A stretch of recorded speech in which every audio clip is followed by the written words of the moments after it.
Roll for Crit presents How to Play Apollo in 5 minutes or less or more. Apollo is the cooperative space exploration game based on real NASA missions, designed by Jonathan Gilmour and Sarah Addison and published by Buffalo Games. Your goal in Apollo is to complete a series of flight steps and experiments using dice in order to successfully carry out a mission from NASA. One player will represent Mission Control, while the rest take on the roles of astronauts. Mission Control starts with their own Mission Control screen and systems board, along with a couple of dice and comms tokens. Mission Control's board is placed behind the screen so that only they have access to it. It features a number of sliders corresponding to various systems that will change and affect the game over time. Astronauts have an astronaut control board and flight damage board, along with 5 black dice and 5 yellow dice to keep track of.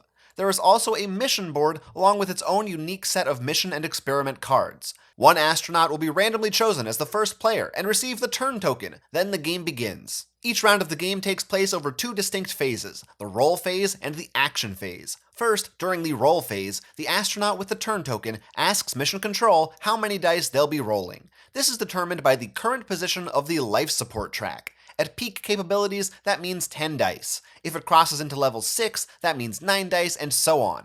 All systems begin the game at their maximum level. Once Mission Control responds with a number of dice, astronauts roll that number, choosing which colors to leave out if the number is less than the full 10. These dice allow astronauts to mitigate damage to the ship and its systems. They'll do so by assigning those dice to the flight damage board. The damage board has 6 rows numbered 1 through 6. All 1 results are placed in the top row from left to right, followed by the 2 results in the second row, and so on. Every X on the board represents damage, so every die placed covers up and prevents that damage. Once all dice are assigned, any 6s can be moved and placed in any other row as the team sees fit. Each of these rows corresponds to a track on Mission Control's board. For each X still visible after assigning dice, Mission Control moves the appropriate slider down 1 level. This will have various effects on future actions. If more than 3 of a number was rolled, they'll end up in the bonus section of the board. These dice can't help prevent damage, but they will provide the astronauts with 1 plus or minus token for each die there, which can be used later on. Now it's time for the second phase of the game, the action phase. In this phase, Mission Control operates a 4-minute timer. That's how long the astronauts have to carry out their actions in an attempt to complete flight stages on the mission board. Here's how it works. The astronaut control board has a series of action spaces on it. Beginning with the astronaut holding the turn token, then continuing in clockwise order, each astronaut takes a turn taking 1 or more dice from the damage board and assigning them to 1 action of their choice. Different actions may call for different colors or numbers of dice.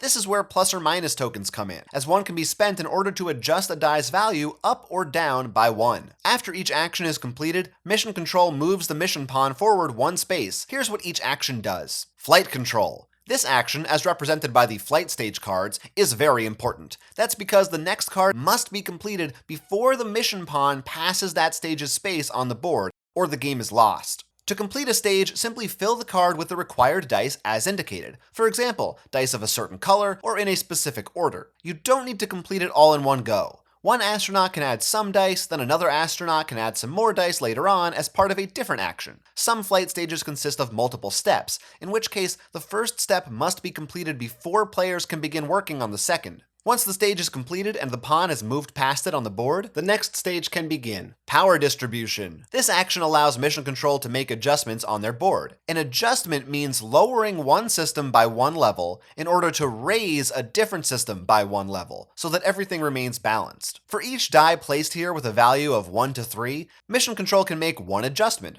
For a 4 or 5, 2 adjustments, and for a 6, 3 adjustments. For power distribution, only black dice are allowed to be played. Life support. This action is a way to gain more plus or minus tokens. For each die placed here with a value of 1 to 3, astronauts receive 1 token, 2 tokens for each 4 or 5, and 3 tokens for each 6. Only yellow dice can be played here. Experiments. Experiments are cards held by Mission Control that only they can see. Astronauts will need to complete a certain number of them depending on their mission to win. To take the action, an astronaut can commit any number of any type of dice to the experiment. However, the dice they commit may not be useful. Each experiment will ask for a certain number and color of dice. Any dice not matching that value will be ignored. When astronauts do manage to complete an experiment, the card is flipped and Mission Control reads them the rewards they'll receive for the effort. In order to complete these experiments effectively, they'll want to use comm tokens, which brings us to the next action. Communications. For each die committed here, Mission Control gains a number of comm tokens equal to its value. However, only odd-numbered dice can be played for this purpose.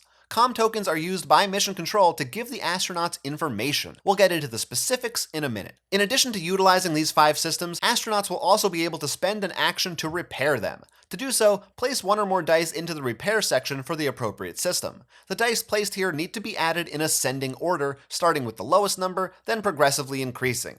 For each die in this sequence, Mission Control will be able to repair the system by 1 level. Any color of dice can be used to repair, but you'll receive a bonus for each die that matches the color of the first die played. For example, if your first repair die was yellow, then each subsequent matching yellow die will allow Mission Control to repair the system by 1 additional level. It's important to keep systems healthy, as hitting the lower ends of each track can bring about negative effects.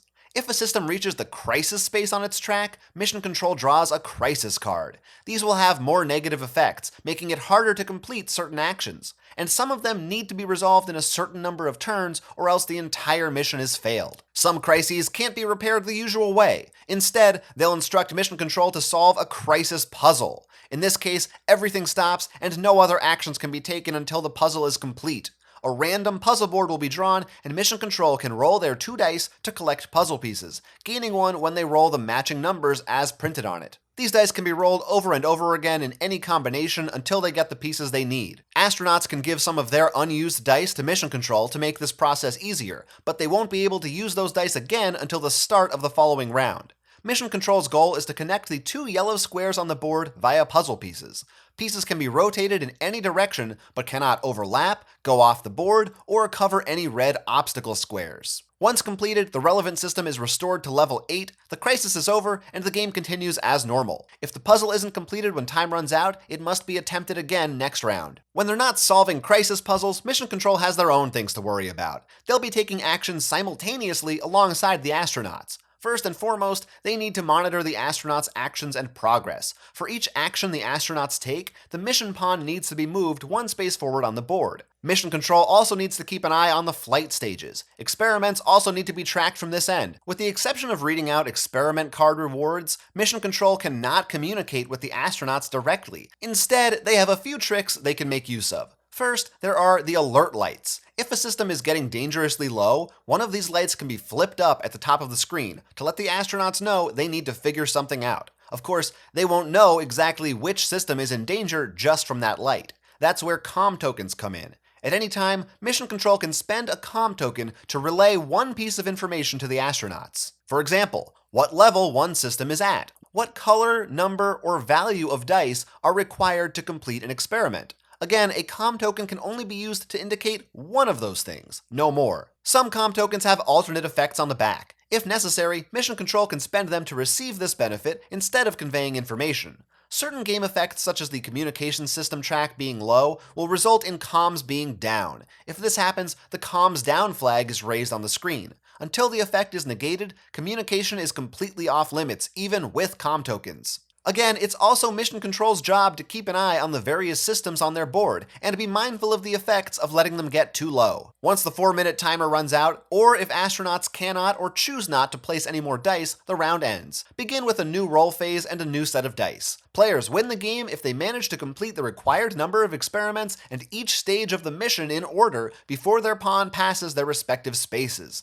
If they cannot accomplish either of these tasks, or if the flight control system falls below level 4 when passing a stage space on the board, the game is lost. If you manage to complete both the included Gemini and Apollo missions, you'll be a true hero of NASA. In conclusion, roll dice, assign dice, complete experiments, and flight stages. Keep your systems online, and try to stay cool in a crisis. That's Apollo in a nutshell. Did you get all that?